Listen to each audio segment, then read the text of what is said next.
Hello champs, how are you champs. आज हम 9th standard का मैथ्स 1 का प्रॉब्लम सेट हमारा फर्स्ट हमने शुरू किया था। उसका फर्स्ट MCQs वाले जो थे मैंने सॉल्व करा दिया था आपको। आज हम सेकेंड क्वेश्चन हमारा स्टार्ट करने वाले हैं, तो बने रहिएगा एंड तक। ये ना सोचिए MCQs है तो हमको सिर्फ, लेकिन आपको MCQ अगर समझ में ना आया तो भी आप करेक्ट आंसर नहीं कर पाएंगे, और अगर वो 1 मार्क के लिए दे दिया सॉल्व करने के लिए तब भी आपको नहीं आएगा ना। MCQs बहुत बार ऐसे होते हैं कि सॉल्व करने के लिए भी 1 मार्क्स के लिए दे देते हैं। ठीक है, तो बने रहिए साथ में ताकि आप अच्छे से समझ सकें और कर सकें। शुरू करते हैं हमारा सेकेंड क्वेश्चन। ये मैथ्स 1 है हमारा 9th स्टैंडर्ड का प्रॉब्लम सेट नंबर 1 चल रहा है, जिसका फर्स्ट आंसर क्वेश्चन मैंने करा दिया है। सेकेंड शुरू करते हैं। क्वेश्चन है find the correct option for the given question. Question दिए हैं और आपको उसके करेक्ट आंसर्स बताने हैं, यानी ऑप्शंस में से ढूंढ के बताना है। नंबर 1 है उसका विच of the following collection is a set. इसमें से आपको 4 ऑप्शन है, उसमें से कौन सा सेट है। ए है colours of the rainbow, B है tall trees in the school campus, C है rich people in the village, और फोर्थ है easy example in the book. ठीक है, देखिए ये कलर्स ऑफ द रेनबो तो हमको पता है, विबग्योर से हम देखते हैं 7 कलर्स होते हैं, तो ये फिक्स है। ठीक है, ये हो सकता है। आगे देख लेते हैं tall tree in the school campus. अगर tall trees in the school campus लेते हैं, किसी के लिए कोई हाइट तो डिसाइड किया नहीं है उसने कि कितने हाइट पे होना चाहिए, है ना। तो किसी के लिए कुछ टॉल ट्रीज हो सकते हैं, किसी के कल और बढ़ सकते हैं उसमें, है ना चैम्स। और तो ये भी थोड़ा सा मुश्किल है। Rich people in the village, आज कुछ लोग रिच हैं, कल उसके हिसाब से कुछ और लोग रिच हो सकते हैं, किसी के हिसाब से कुछ और हो सकते हैं। ठीक है, ये भी कोई फिक्स नहीं है, ये भी कोई फिक्स नहीं। Toll trees in the school campus ये भी फिक्स नहीं है, और रिच पीपल इन विलेज ये भी फिक्स नहीं है। नेक्स्ट है easy example in the book. अब एक बंदे को, एक बच्चे को एक एग्जाम्पल बहुत ईजी लग रहा है, लेकिन दूसरे बच्चे को वही एग्जाम्पल बहुत हार्ड लग रहा है, वो नहीं सॉल्व कर पा रहा है, तो ये भी कोई फिक्स नहीं है। सेट कौन सा आ रहा है, एक ही है, कलर्स ऑफ द रेनबो। देखिए champs, colours of the rainbow fix है, विबग्योर से मालूम करते हैं 7 कलर्स है वो। कभी 7 कलर्स में से भी वो कलर्स चेंज नहीं होते ना, वही कलर रहते हैं। तो ये, और टॉल ट्रीज भी चेंज हो सकते हैं। रिच पीपल, आज कोई गरीब है, कोई अमीर हो गया फिर से, और किसी का easy example of the book. तो ये देखो ए इसका करेक्ट ऑप्शन है champs, colour of the rainbow. ठीक है चैम्स, नेक्स्ट देख लेते हैं which of the following represent N intersect W, natural number and whole number. अब आपको तो पता होगा ना नेचुरल नंबर कहाँ से शुरू होते हैं, होल नंबर कहाँ से शुरू होते हैं। नेचुरल नंबर शुरू होते हैं 0 से, नेचुरल नंबर 1 से शुरू होते हैं, 1 से शुरू होते हैं नेचुरल नंबर, और होल नंबर शुरू होते हैं 0 से। ठीक है, तो उसने क्या बोला, इंटरसेक्ट करने के लिए बोला है। अब जिसमें 0 होगा वो तो नहीं इंटरसेक्ट करेगा ना, कि दोनों में होना चाहिए। इंटरसेक्ट का मतलब क्या होता है, दोनों में होना चाहिए वो। तो 0 अगर इसमें है तो ये तो नहीं है, इसमें 0 ही दिया है, सिर्फ 0 इंटरसेक्ट कर रहा है, जबकि दोनों में 0 आता ही नहीं है, और ये एम्प्टी बॉक्स है, एम्प्टी सेट बता रहा है। तो ये वाला तो नहीं होगा, डेफिनेटली ये वाला होगा, क्योंकि देखिए नेचुरल नंबर कहाँ से स्टार्ट होते हैं। नेचुरल नंबर स्टार्ट होते हैं 1 2 3 4, ठीक है, और होल नंबर स्टार्ट होते हैं 0 0 1 2 3 4 सो ऑन। ठीक है, तो इन लोग दोनों इंटरसेक्ट करना है, यानी दोनों केस में आना। 0 तो डेफिनेटली नहीं आएगा कि होल नंबर में आता, तो 1 2 3 4 सो ऑन जो है वो है, यानी ये ए आ जाएगा इसका आंसर। आई होप समझ में आ रहा है चैम्स, है ना। ये ए आ गया इसका आंसर। अब नेक्स्ट देख लेते हैं P is the set of element in the is the letter of word India, Indian जिसमें है वो सेट है। Then which of the following is the set P in the listing form. तो हमको दिया इंड, इंडा, इंडिया और NDA। ठीक है चैम्स, तो अभी अगर हम इंडिया देखिए, इंडियन लेते हैं INDIAN, तो ये इंडियन होता है ना, इसमें INDA। ठीक है, इंडा, ये एन भी यहाँ ले सकते हैं, लेकिन आई भी दो बार ले सकते हैं। ठीक है, लेकिन इसको एक रखते हैं अभी, इंड है, खाली ए है ही नहीं इसमें, इसमें एन डी है। सबसे ज़्यादा मिलने वाला है कौन सा सेट है, इसमें और एक एन आना चाहिए, लेकिन कम से कम ये मिल तो रहा है, कुछ तो हो रहा है ना। तो ये इसका आंसर करेक्ट है सी, इंडिया वाला। ठीक है चैम्स।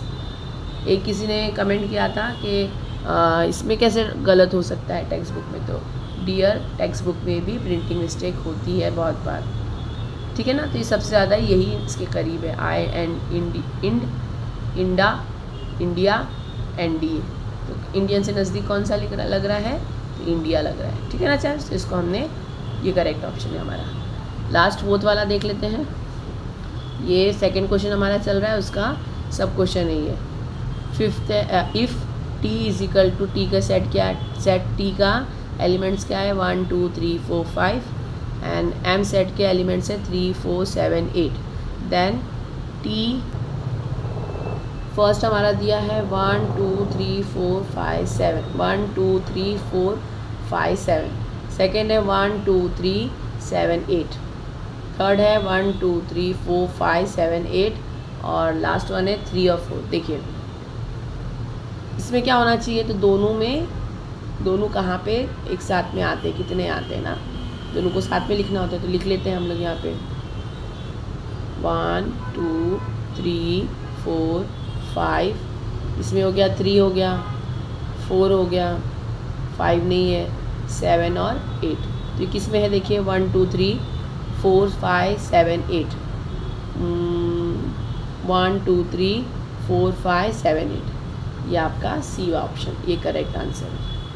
ठीक है चैम्प्स, आ गया ना ये समझ में भी आपके। हमने सेकंड क्वेश्चन काम कंप्लीट कर लिया है, जिसके 4 सब क्वेश्चंस थे वो कंप्लीट कर लिया है, और आई होप अच्छे से समझ में आ गया होगा। आगे देखते हैं third one. Champs third question है, out of 100 person in a group 72% speaks English and 43% speak French. Each one out of the 100 persons speak at least one language, then how many speak only English, how many speak only French, how many of them speak English and French both। चैम्स ये हमने पहले कर चुके हैं, ठीक है ना। चलिए फिर से फटाफट कर लेते हैं। इसमें यहाँ सॉल्यूशन लिख लिया। अब अभी देखते हैं, पहले हमको क्या बोला, 100 का ग्रुप है तो यूनिवर्सल लेना होगा। Let you B the set of all the persons. ठीक है, ये हो गया एक। अब ई का ले लेते हैं सेट, ई जो है, let E be the set of, ये आप पूरा लिख लीजिएगा, मैं ऐसे लिखती हूँ ना, B the set of persons who speak English. ठीक है, और एफ ले लेते हैं, F be the person who speak French. Ditto का साइन मतलब ऊपर वाला ही लिखना है, कॉपी करना है, आपने करना है चैम्स, ठीक है ना। ठीक है, चलिए देखिए इतना हो गया। अब हमारे पास है क्या क्या दिया है, नंबर ऑफ ई। सेट ई में कितने हैं, कितने लोग बोलते हैं, वो 72% जो है वो इंग्लिश बोलते हैं। ठीक है, और कितने परसेंट फ्रेंच बोलते हैं, तो 43% फ्रेंच बोलते हैं। तो number of elements in the set E are 72 and number of elements in F set F is equal to 43। और हम लोगों के जो टोटल जो भी पर्सन है वो 100 है टोटल ना, तो यूनिवर्सल जो है 100 है। ठीक है, देख लेते हैं, लिख लेते हैं। इसमें कैसे लिखना है, देखिए, since each one out of 100 persons speak at least one language, दिया ना, speaks at least one language, एक लैंग्वेज तो बोलते ही हैं हम लोग, तो कितने लैंग्वेज। ठीक है, therefore number of universal is equal to number of E और union F is equal to 100। देखिए चैम्प्स, यूनिवर्सल भी है, वो भी 100 है, और दोनों में से क्योंकि 100 ही टोटल है ना हमारे पास, दोनों दो जो है वो इवन एक लैंग्वेज तो बोलते ही, एटलीस्ट एक लैंग्वेज बोलते हैं, तो यूनिवर्सल भी 100 हो गया और ई यूनियन एफ भी 100 हो गया। चैम्प्स ठीक है ना, ये आ गया समझ में क्या किया है हमने? देखिए यहाँ पे पहले इसको समझ लीजिए। यू हमने लिया यूनिवर्सल, तो कितने हैं टोटल? 100 है, और ई लिया है जो इंग्लिश बोलते हैं वो 72 है। Number of elements in set E is are 72 and number of elements in F French जो बोलते हैं 43। टोटल हमारे पास 100% है, तो N is equal to N universal जो है वो भी 100 हो गया, और ये दोनों में से भी 100 होते हैं ना, तो ये ई यू एफ हो गया। चैम्स ईजी है ये बहुत। चलिए अब आपको क्या पूछा है उसने? आपको पूछा है how many speak only English and how many speak only French and how many speak English and French both. ठीक है चैम्प्स, तो चलिए देख लेते हैं इसको, पहले लिख लेते हैं। फॉर्मूला क्या है हमारे पास? फॉर्मूला याद होगा आपको, number of E set E union F is equal to number of element in set E plus number of element in F set F minus number of element E intersect F. ठीक है champs, अब value put on कर देते हैं। E U F की क्या value है हमारे पास? इसकी वैल्यू है 100, ई की है 72 प्लस 43, ये आपको फाइंड आउट करना है। इंटरसेक्ट कितने लोग बोलते हैं टोटल? 100, ये हो गया 3 + 2 5, 7 और 4 कितना होता है चैम्प्स? 7 और 4 होता है 11 minus N universal E intersect F. ठीक है, number of element in E intersect F is equal to 115 minus 100, therefore ये कितने आ गए? 15, यानी 15 लोग जो है वो इंग्लिश और फ्रेंच दोनों बोल सकते हैं। यहाँ पे लिख लेना है देयरफॉर ई इंटरसेक्ट एफ। पहले हमने ये फाइंड आउट कर लिया है, तो लिखने का therefore number of people who speak English and French are 15। ठीक है चैम्प्स, नेक्स्ट अब देखिए हमको ये पता हो गया अब कि कितने बंदे ये बोलते हैं, कितने बंदे हैं वो जो ये बोल देते हैं, जो दोनों लैंग्वेज बोलते हैं। अब आपको क्या पता करना है? एक तो पता करना है फ्रेंच खाली कौन कितने बोलते हैं, और ये क्या फ्रेंच कितने बोलते हैं और इंग्लिश कितने बोलते हैं। ठीक है, तो ले लेते हैं। नेक्स्ट आप पता करना है number of the people who speak English, number of people who speak English,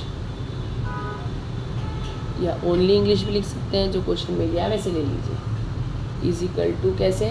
तो एन ई माइनस उसमें से जितने होंगे वो ले लेना है, ई इंटरसेक्ट एफ। ई इंटरसेक्ट एफ जितने किए हैं कर रहे हैं, और जो आपके पास हैं जितने बंदे आपने इंग्लिश सिर्फ बोलते हैं वो लेना है। तो एन की वैल्यू जो ई के साथ में है वो है 72, और अभी आपने ये फाइंड आउट किया है 15, देयरफॉर कितना हो रहा है? 72 में से 15 गया तो चैम्प्स 57।